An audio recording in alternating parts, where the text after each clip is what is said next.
The Colorado Buffaloes really struggled on the offense side of the football yesterday against BYU, and today we're going to break down what's wrong with this team and what's wrong with the offense, because although the football season is actually over, Colorado will have to come into next season and really figure things out.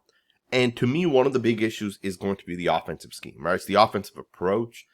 This type of football just does not work. Now, you can get into, hey, is Shedeur Sanders not throwing it when he should throw the football? Is the offensive line not protecting him? Is the run game kind of weak? And you can put all that together and say, yeah, 100%. All of those things are true. And we'll just touch on those really quickly, right? So you got a play here where not only does the right tackle end up getting his ass kicked, and you guys can see it from the end zone angle. If you keep an eye on Brown here, he's going to end up just getting beat by the defensive line game. Really just kind of gets thrown off balance. It's not just the game though, right? When you think about this concept right here, it's a 4-by-1 formation, and they're going to run spacing.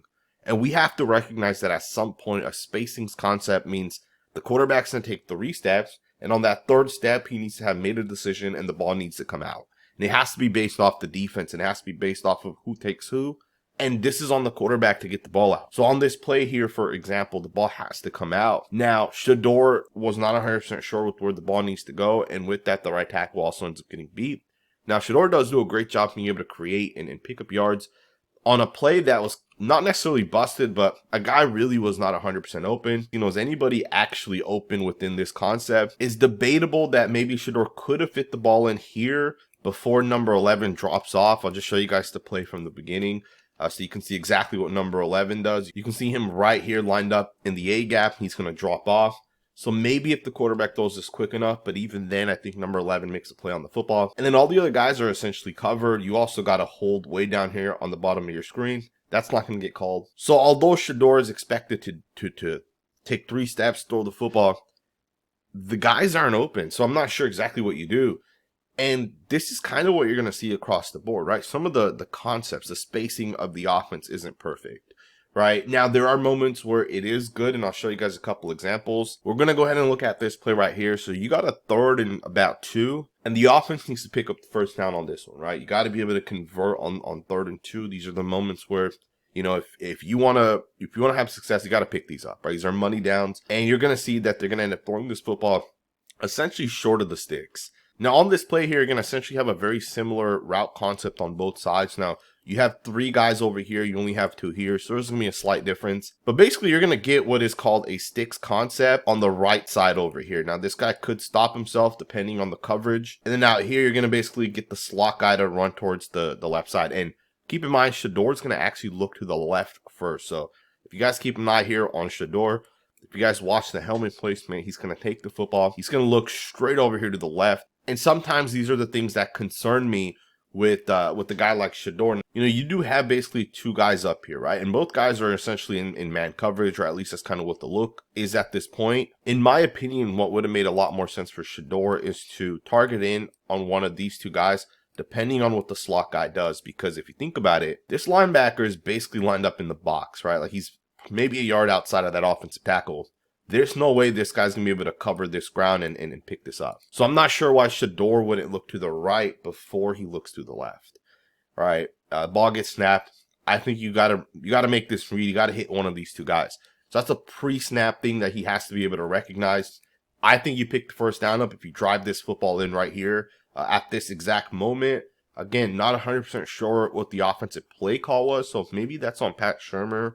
Maybe that's on him.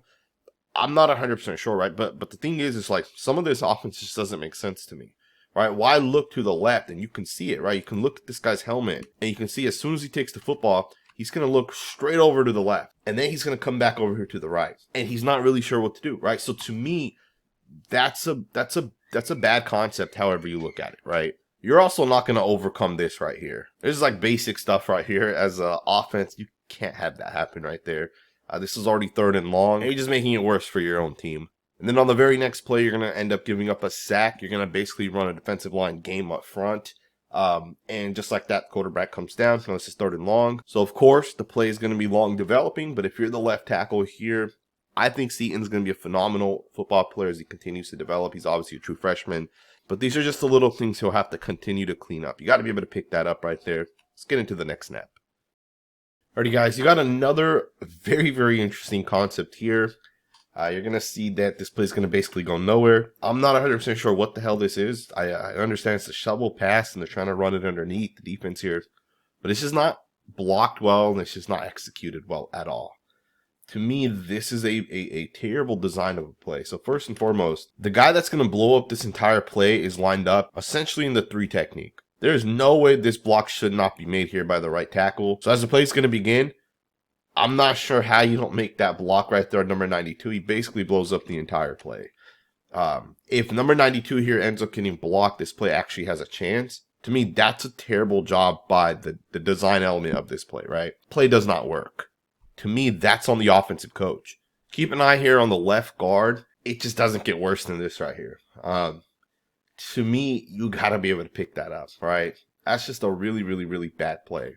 You know, you basically have no shot on this type of play because of the fact that this is going to be a deep design. I like the idea of taking deep shots, but if your offensive line is struggling, which we've seen over the course of this season, the Colorado Buffaloes offensive line has struggled a lot, right? If your offensive line is struggling, the offense coordinator has to do a better job not designing concepts that are meant to go 40, 50 yards downfield. Because this entire play here is designed to go to the slot wide receiver. You're going to run 2 concepts over the middle of the field, and you're going to run this guy here to kind of loop through, and you would hope that he gets open, but you need time for him to be able to get open. Now, it's not only designed to go to that slot wide receiver. If you have the ability to hit the over route, that would make sense as well. But the route concept's not even finished downfield, and the quarterback's already going down. To me, that's a terrible job on the offensive line. Shedeur has no way to be able to complete these type of plays. Alrighty, guys, so you're going to get a second down play here. To me, this is one of the things that is on the quarterback. You got to be able to get the ball out here. As opposed to always wanting to run, he's going to pick up about a yard on this one. In my opinion, you got to be able to play within the structure of the offense, right? You got to be able to take your shots. You got to stand in the pocket, hit that 3rd step on the 3-step drop here, throw the football. Guys are going to be open. You can see that you're going to have an option on the spacings concept, right? You're going to have at least a guy to be able to potentially fit the ball into. And if it's not there, you know, some of these guys will eventually get open. You want to take those shots, play within the structure of the offense. One of the things that I think is true with Shedeur Sanders is sometimes he does struggle to play within the structure of the offensive design. Now, one of the issues with Shedeur sometimes is he does bail a little early and he doesn't put the ball where the ball needs to go. Now, this one's a great example of him actually playing within the structure, and he's going to do a really nice job with the pass. He's going to put it exactly where it's supposed to go, and Jimmy Horn has to bring this in. I think this is intercepted here. That's a bad interception. To me, it does not get better than this right here. You're going to get a slot fade action over here towards the bottom of your screen. Horn's wide open. Quarterback puts it exactly where the ball needs to go. And you get your hands on this. You got to be able to hold that. Obviously, he's not going to be able to, and it gets intercepted. That's a really, really bad job right there by Horn.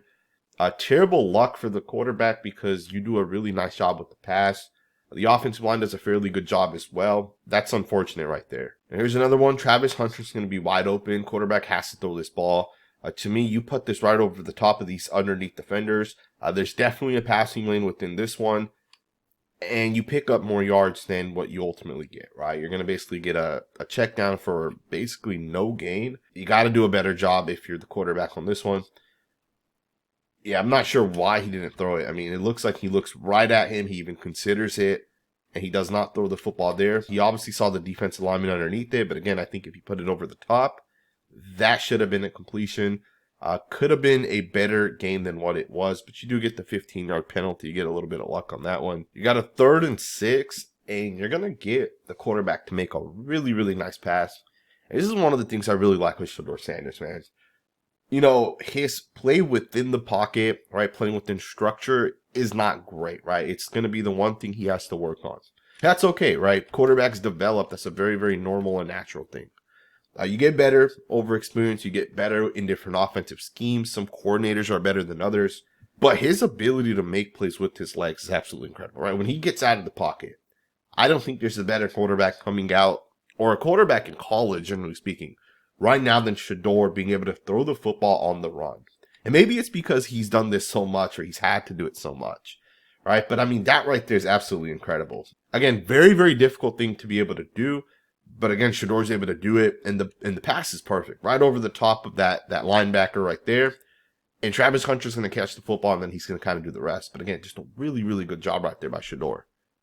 And I think the Colorado Buffaloes would benefit from bringing in a new offensive coordinator next year and going with a completely different scheme on the offensive side. You can blame the offensive linemen as individuals for sure, but sometimes the play design is not very good either, right? Like, installing an offense is a part of an offensive coordinator's job, right? Being able to get your guards to get to the spot, right? And be able to throw the pass in a way where you're going to be able to actually get there. It's a part of the install. And unfortunately, the Colorado Buffaloes offense just doesn't look good when it comes to being able to execute plays. And in my opinion, that's on the offensive coordinator. That guy has to do a better job in order for the offense to be more efficient. Now, obviously, Colorado's going to have a completely different start next year. With the whole new quarterback, they'll have obviously a whole new set of weapons, right? They've done a really good job in recruiting. So, it's a new team going into next season, but the little elements of the scheme just aren't great. Now, of course, Shedeur did not have a great game yesterday individually. But, sometimes that happens where guys come in and a defense either runs a good scheme or on the offensive side, maybe you don't do what you should have potentially done. But I am excited to continue to watch Shedeur as kind of go forward. We'll definitely do some more videos on not only Colorado's offense, we'll also get into some of the guys that ultimately transfer to Colorado. And then if you're into NFL draft content, we'll get into some other quarterbacks as well. I definitely wanted to just kind of get my thoughts out there on what was wrong with Colorado, what kind of happened with Shedeur this year. It's definitely not 100% on the quarterback. I think your offensive coordinator is a big part of you having success. And I think with Colorado, the offensive approach just wasn't that good this year, right? And I think we saw that over the course of this season. And I think there was just so many issues on tape. The offensive linemen weren't blocking properly, picking up basic defensive line games, right? Basic stuff. The offensive line was not able to execute it and pick it up.